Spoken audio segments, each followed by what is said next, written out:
Assalamualaikum Pak Widi. Waalaikumsalam warahmatullahi Gimana wabarakatuh. kabarnya? Baik Ibu. Gimana rasanya nih hari ini mau coaching ya? Iya, Mau saya coaching akan siapa tuh? ada teman rekan sejawat itu. Aha. Eh, Sudah ke- tahu ada masalah apa dengan beliau? Kebetulan teman saya itu dia sebagai guru dan Aha. mendapat tugas tambahan sebagai wakil kepala sekolah. Oh, oke. Nah, dari tugas guru itu juga dia ternyata kegiatan belajar mengajar di kelasnya Mhm. itu jadi kurang efektif. Oh, oke. Mm. Berarti karena kesibukan tugas tambahan itu ya? Betul itu. Oke. Lalu nih kan Pak Widi akan coaching ke rekan sejawat. Mm. Pak Widi ingat tahapan coaching seperti apa? Oke. Alurnya bagaimana? Oke, baik. Di Mhm. dalam tahapan coaching Mhm. itu ada 4 tahapan yang Oke. akan dilakukan seorang coach. Oke, Yang apa aja tuh Pak? pertama itu adalah tujuan. Tujuan. Nanti Pak Widi akan ngapain tuh di tahap itu? Di tahap tujuan ini saya akan coba mencari tahu Mhm. apa sih sebenarnya maksud dan tujuannya coach ini Oke. eh, mengadu ke saya Mhm. tentang keluh kesahnya permasalahan Oke, dia. jadi mancing dulu ya, Iya, tujuan betul. beliau itu apa ya? Betul, Oke, betul. lalu dilanjutkan dengan Setelah tujuan, identifikasi. identifikasi. Betul. Pak Widi akan melakukan apa terhadap coaching? Identifikasi itu saya coba untuk menggali permasalahan-permasalahan dari dia. Sebenarnya permasalahan apa yang mengganggu dia di kegiatan belajar mengajar sehingga tidak efektif. Oke. Yang ketiga Yang itu berikutnya ya.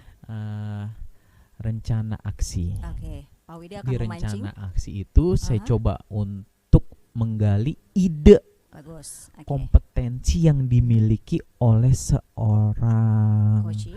coach itu untuk mencari solusi dari permasalahan Oke, itu. jadi Pak Widi akan mengarahkan Iya, gitu ya. mengarahkan. Oke, Oke. bagus. Yang Lalu berikutnya? keempatnya Mhm. itu adalah tujuan Mhm. Tanggung jawab. tanggung jawab. Oke. Tanggung jawab. Ya, oke. Di dalam tanggung jawab itu saya akan coba apa sih sebenarnya yang didapat dari coaching yang Mhm. sudah dilakukan oleh saya dan Oke. coachnya itu. Jadi si coaching merasa sudah mendapat sesuatu Iya. gitu ya dari hasil percakapan dengan Pak Widi nanti. Iya. Oke, kemudian kita tahu ya Pak Widi, kita ada 3 kompetensi yang Oke. akan dikembangkan dalam proses coaching nanti. Yang pertama apa Pak? Yang pertama adalah kesadaran penuh. Aha. Yang kedua itu adalah Kehadiran penuh. kehadiran ya. penuhnya Oke. menjadi pendengar yang Baik, aktif. aktif, Dan aha. yang ketiga itu menyampaikan pertanyaan berbobot. Oke, dari 3 itu Pak Widi mau mengembangkan yang mana? Yang akan saya kembangkan adalah mengajukan pertanyaan berbobot. Oke, Ah, ah. mengapa seperti itu? Karena dari pertanyaan Mhm. berbobot itu saya coba untuk menggali Oke. kompetensi coachnya itu Oke. dalam hal menyampaikan ide-ide Oke. yang berasal dari dia. Itu menjadi indikator keberhasilan. Indikator keberhasilannya itu jadi saya akan terus menggali idenya itu agar dia menemukan solusi-solusi lain atau ide-ide lain yang bisa menjawab permasalahan dari dirinya itu. Baik, oke. Baik Pak Widi, dari percakapan kita ini saya yakin Pak Widi bisa melakukan coaching dengan lancar dan ingat selalu alur tirtanya, Iya, kemudian kompetensi yang tadi Bapak sudah mau gali, nah itu selalu dipertahankan. Oke, Oke? oke. Semoga lancar Pak coachingnya. Terima kasih Ibu. Oke, sip. Assalamualaikum. Waalaikumsalam. Assalamualaikum Pak Rohman. Waalaikumsalam Bapak. Tadi pagi Pak Rohman berbicara di ruang guru, ada yang mau dibicarakan, betul tidak? Betul Pak, sekali ada ingin saya bicarakan ke Bapak gitu. Kira-kira Pak Rohman mau ngomongin apa nih hari ini? Begini Pak, saya kan sebagai seorang guru Mm-mm. tentu tugas utama saya itu adalah mengajar. Betul. Mengajar, mendidik, serta memberikan materi, mengevaluasi dan segala macamnya di kelas. Dan itu alhamdulillah sudah saya lakukan di beberapa tahun, karena saya kan mengajar juga sudah 10 tahun Pak. Mm-mm. Dan alhamdulillah track record saya reputasi saya sebagai seorang guru mendapatkan apresiasi yang baik, baik dari pimpinan, dari murid atau dari orang tua seperti itu. Jadi alhamdulillah mereka selalu memberikan apresiasi yang positif kepada saya. Namun di akhir-akhir ini banyak wali murid yang mengeluh. Kenapa? Karena kelas saya sering saya tinggalkan dengan tugas tambahan saya yang baru, Pak. Jadi saya mendapatkan tugas tambahan sebagai wakil kepala sekolah dan sekaligus saya juga harus mengelola manajemen daripada sekolah. Jadi saya wakil kepala sekolah di bidang kurikulum. Jadi saya harus menyiapkan bagaimana proses pengajaran di sekolah ini dengan baik. Saya juga harus menghentikan peran-peran kepala sekolah ketika ada rapat keluar dan segala macamnya. Belum lagi ditambah dengan kunjungan sekolah, Pak. Jadi akhir-akhir ini tuh kelas saya sering saya tinggalkan, Pak, jadi kosong. Jadi saya sering meninggalkan kelas. Jadi itu masalah yang saya sampaikan ke Bapak. Luar biasa sekali Pak Rohman ya. Memang benar-benar guru yang sangat teladan dan bahkan bisa menjadi panutan dari teman-teman yang lain nih. Nah, kira-kira nih dari pembicaraan yang Pak Rohman tadi sampaikan, hari ini kita Pak Rohman sendiri itu ingin mendapatkan apa dari percakapan kita itu? Dari obrolan kita, Pak, sebenarnya saya sih pengen sekali mendapatkan sebuah strategi atau penguatan terhadap apa yang menjadi beban kerja saya. Jadi bagaimana menyeimbangkan antara tugas pokok dan juga tugas tambahan yang ada di sekolah kami. Jadi itu yang ingin saya dapatkan dari obrolan kita hari ini. Jadi gimana sih agar tugas tambahan saya itu dan tidak mempengaruhi tugas pokok secara signifikan, apalagi merusak reputasi saya sebagai seorang guru yang tadinya dianggap guru yang, mohon maaf, mereka melihat positif, tapi sekarang sedikit bergeser karena saya dianggap sering meninggalkan kelas seperti itu. Menurut Pak Rohman itu kira-kira selain hal itu ada faktor apa lagi nggak yang kira-kira mengganggu efektivitas mengajar Pak Rohman selain tugas dari kepala sekolah? Kira-kira ada yang lain lagi tidak? Ada, Pak. Apa? Jadi kebetulan di tahun pelajaran ini saya mengikuti pelatihan pendidikan profesi guru. Jadi karena memang terhambat, saya dulu sudah pernah mengikuti kegiatan pendidikan pelatihan profesi guru di 3 tahun yang lalu, tapi karena terbentur sesuatu dan lain hal, akhirnya saya mengulang kembali di tahun ini. Di tahun ini saya harus mengulang, sehingga karena ada kegiatan pelatihan tersebut yang memakan waktu tidak sedikit, Pak. Itu kurang lebih 3 bulan. Jadi 3 bulan pertama dengan murid-murid saya harus meninggalkan kelas. Karena meskipun dilaksanakan secara daring, saya tidak bisa konsentrasi secara penuh ketika di kelas. Karena pendidikan itu dilaksanakan di pagi hari, jadi berbarengan dengan kegiatan pembelajaran di kelas. Jadi itu ada faktor lain sehingga di 3 bulan pertama saya banyak meninggalkan kelas juga. Apalagi saya memegang kelas 6. Kelas 6 itu waktu belajarnya kan singkat sekali. Hanya 1 semester, dipotong lagi 1 semester, 3 bulan saya tidak memberikan saya maksimal. Seperti itu, Pak.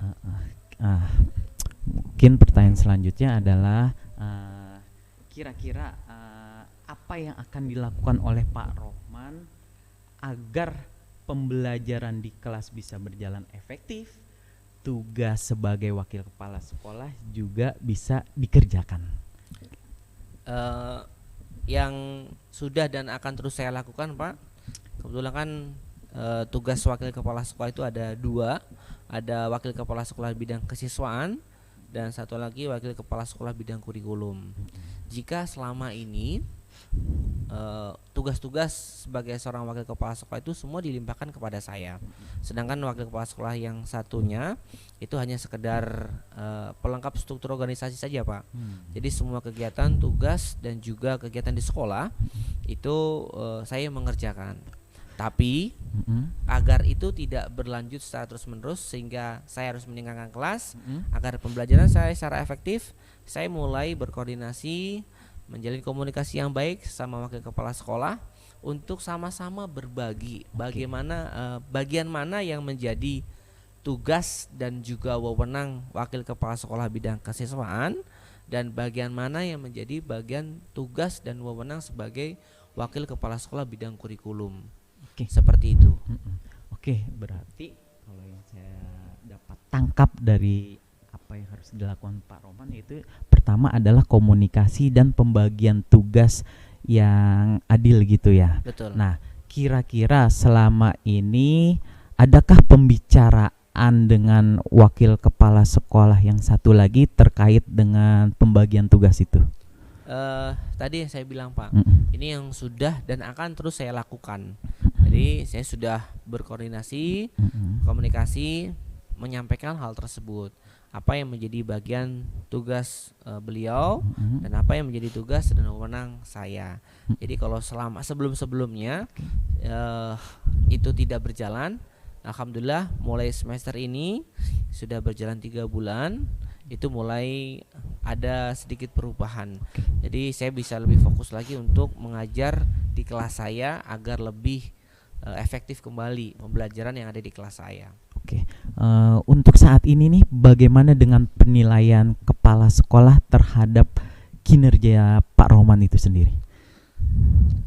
Penilaian dari beliau, bahkan beliau sendiri yang melontarkan hal tersebut kepada saya dan kepada media-media yang lain. Karena kan di sekolah kami sering mendapatkan kunjungan tidak hanya dari sekolah, bahkan dari media, dari dinas-dinas pendidikan, atau dari organisasi yang bergerak di bidang lingkungan. Beliau selalu menyampaikan hal tersebut. Wakil saya ini mengurusi sekolah, saya urusan keluar. Oke. Jadi kepala sekolah ngurusin yang keluarnya, relasi yang keluar sekolah, dan di dalam sekolah saya yang berikan tugas tersebut. Jadi alhamdulillah beliau memberikan tanggung jawab yang cukup besar kepada saya. Berarti secara tidak langsung Pak Rohman ini bisa dikatakan sebagai kepala sekolahnya, walaupun secara aturannya tidak ber-SK, tetapi wewenang tugasnya itu Bapak yang melaksanakan semua, di samping itu juga dibantu dengan wakil kepala sekolah yang satu lagi ya. Iya, memang banyak beberapa keputusan yang harus saya ambil terkait di luar sekolah. biasa. Tapi tentunya saya masih punya atasan, saya selalu berkoordinasi dengan beliau terhadap apa yang menjadi keputusan, karena itu adalah masih dalam koridor wewenang saya. Jika itu masih dalam wewenang saya, maka saya bisa memberikan keputusan. Oke. Contohnya di bidang kurikulum itu adalah bagaimana proses KBM berjalan. Seperti saat ini kita akan menjelang bulan suci Ramadan. Betul. Kapan waktu belajarnya, bagaimana proses pembelajarannya, itu bagian dari wewenang sebagai seorang wakil kepala sekolah bidang kurikulum. Oke. Jadi jam belajarnya seperti apa, kapan mulai belajarnya, kapan diakhirinya, apa saja materi pembelajarannya secara menyeluruh, itu menjadi tugas dan wewenang saya. Tentunya saya sampaikan kepada kepala sekolah apa yang menjadi keputusan saya seperti itu. Tapi kalau beliau mengiyakan, ya tinggal kita berbagikan, kita sampaikan kepada guru-guru yang lain ataupun kepada siswa dan juga wali murid. Seperti itu. Kira-kira nih Pak Rohman, ada nggak komplain dari siswa terkait dengan kok guru saya kadang hanya memberikan tugas saja terus keluar, atau terkadang masuk sebentar membahas materi terus keluar lagi. Iya. Seperti itu, ada nggak? Bukannya ada lagi Bapak. Mereka sangat menjiwai hal tersebut. Bahkan di tahun lalu pada peringatan Hari Guru, saya membuat sebuah event, membuat sebuah kegiatan yang itu dilakukan oleh tidak hanya di kelas saya, tapi saya sampaikan ke seluruh siswa dari kelas 1 sampai dengan kelas 6, yaitu impersonate gurunya. Jadi bagaimana siswa itu menirukan gaya gurunya dalam mengajar. Itu dari kelas 1 sampai dengan kelas 6. Iya. Jadi itu sebagai bagian dari refleksi seorang guru bagaimana mereka mengajar. Dan Bapak tahu bagaimana refleksi, bagaimana murid-murid saya mencontohkan atau menirukan gaya saya mengajar? Boleh. Boleh. Jadi sedikit saja yang bisa saya contohkan. Anak-anak ya kita belajar ini membahas materi tertentu seperti itu kan.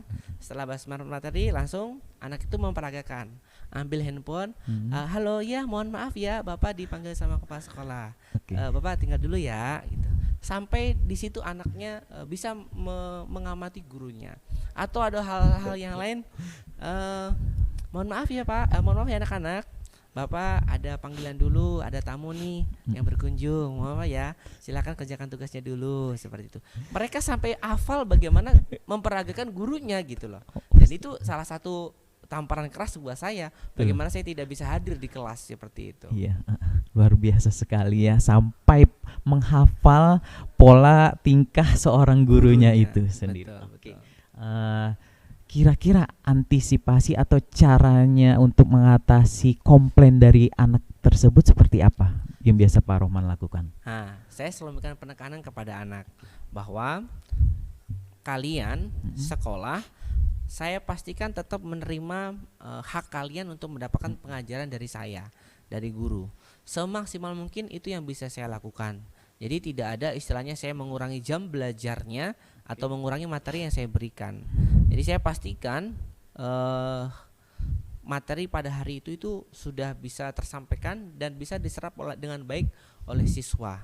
Jadi saya membuat rencana pembelajaran yang terstruktur. Jadi di hari ini materi apa yang harus saya sampaikan dan itu harus tercapai kepada siswanya. Bagaimana anak itu benar-benar mendapatkan apa yang menjadi haknya. Jadi itu yang saya pastikan buat diri saya sendiri.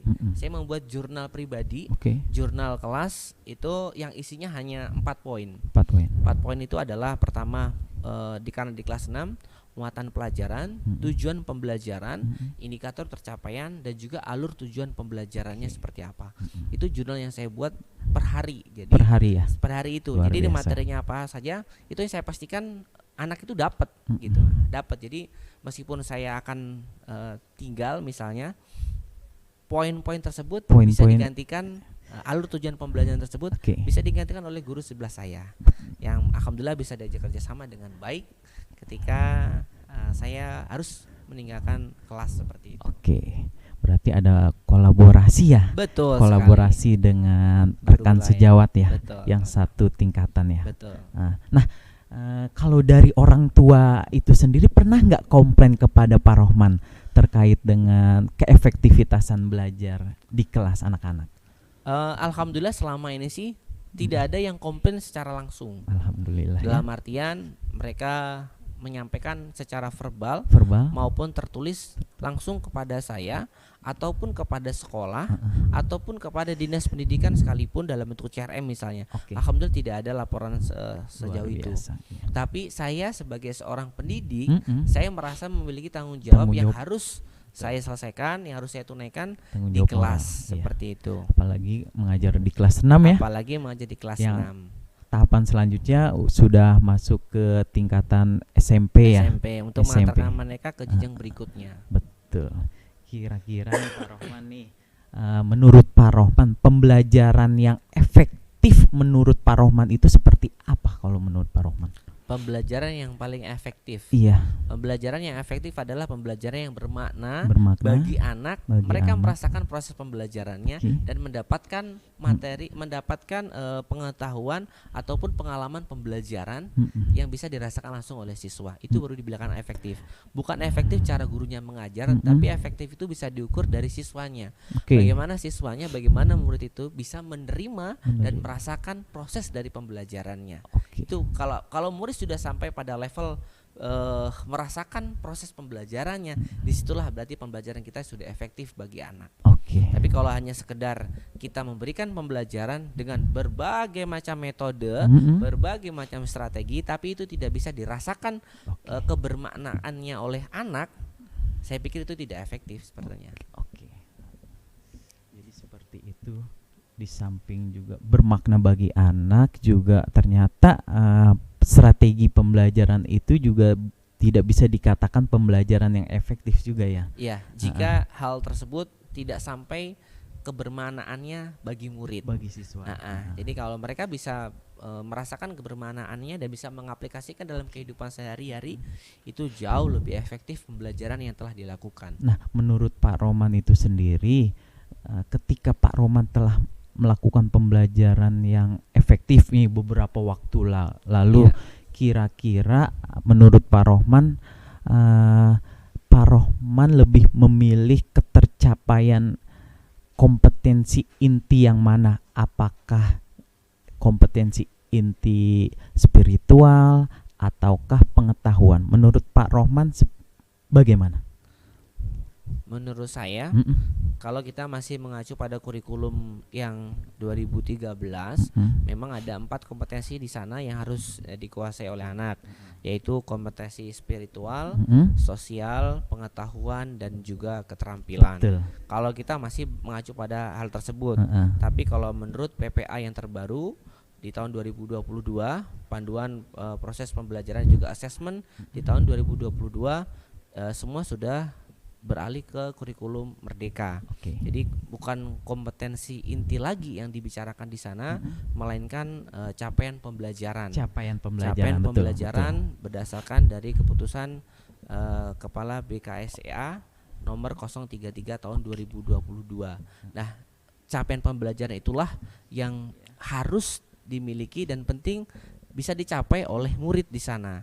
Jadi saya bukan menafikan, meninggalkan kompetensi-kompetensi yang ada di kurikulum 2013, tapi untuk sekarang kita fokuskan sesuai dengan kurikulum yang berjalan, yaitu capaian pembelajaran.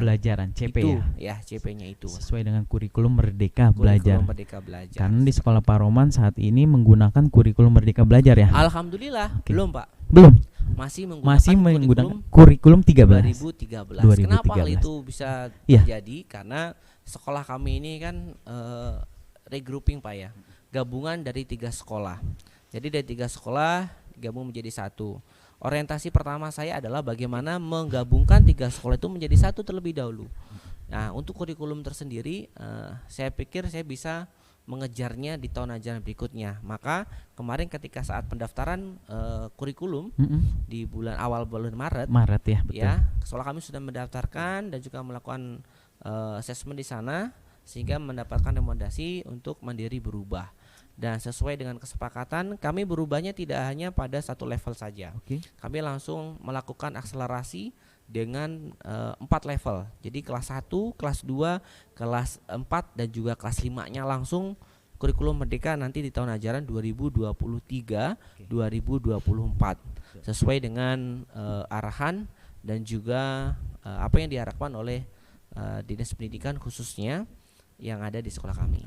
Wah, Pak Rohman, untuk saat ini nih kira-kira nih kalau berdasarkan skala prioritas, kira-kira Pak Rohman dari nomor 1 sampai 10, kira-kira Pak Rohman sendiri berada pada level berapa? Kalau untuk diri sendiri dalam melihat kondisi sekolah kami, itu saya masih pada level ya sekitar 6 kali ya. 6 ya. 6. Level 6. Kalau menurut Pak Rohman sebenarnya kira-kira Pak Rohman itu bisa mencapai sampai level berapa? Kalau mencapai level berapa, tentunya maksimal itu kalau angka range-nya itu antara 1 sampai dengan 10, tentunya level 10 yang kita harapkan. Tapi saya realistis saja. Kalau tidak bisa sampai 10 ya minimal di angka 9 saja. Sampai di level 9 saja itu sudah cukup baik. Tinggal 1 level lagi, kalau sudah kita berada di level 9, insya Allah akan lebih mudah lagi untuk mencapai level yang sempurna. Terima kasih Pak Rohman, karena waktunya sudah 20 menit nih. Kira-kira menurut Pak Rohman dari percakapan kita tadi yang sudah kita laksanakan, kira-kira Pak Rohman apa yang didapatkan? Dari obrolan singkat kita hari ini, saya mendapatkan beberapa hal, diantaranya penguatan bagaimana memberikan pembelajaran yang efektif tanpa harus meninggalkan tugas tambahan. Pun sebaliknya, tetap bisa menjalankan tugas tambahan dan dengan baik, tapi tidak meninggalkan tugas pokoknya. Jadi seimbang antara tugas pokok dan juga tugas tambahan, sehingga tetap memberikan pembelajaran yang efektif kepada murid-murid kita. Itu yang bisa saya dapatkan dari obrolan singkat kita hari ini. Kira-kira kapan tuh mau actionnya, mulai dikerjakannya? Itu sudah dan sedang saya lakukan. Oke. Jadi saat ini ya. saat ini beberapa hal tersebut sudah saya lakukan. Untuk penguatannya, saya bilang tadi di level masih 6, masih ada 3 level lagi yang belum saya kerjakan. Kenapa? Karena kolaborasi antar satu dengan yang lainnya masih belum maksimal. Itu yang saya kejar di beberapa bulan ke depan. Oke, minggu depan saya tunggu ya. Oh ya? Hasil dari pelaksanaannya itu. Mudah-mudahan pembelajaran efektif di kelas bisa benar-benar terlaksana walaupun Pak Rohman telah atau sudah menjadi wakil kepala sekolah. Saya doakan juga supaya lancar menjadi kepala sekolahnya. Amin. Terima kasih untuk percakapan hari ini. Ya, mudah-mudahan Bapak juga nanti jadi wakil kepala sekolah juga, Pak ya. Biar Bapak juga merasakan bagaimana. Nanti saya akan banyak belajar dengan Pak Rohman bagaimana cara menjadi wakil kepala sekolah yang baik, terus pembelajaran di kelas juga saya bisa laksanakan dengan efektif lagi. Oke, terima kasih banyak. Terima kasih atas waktunya hari ini. Alhamdulillah. Thank you.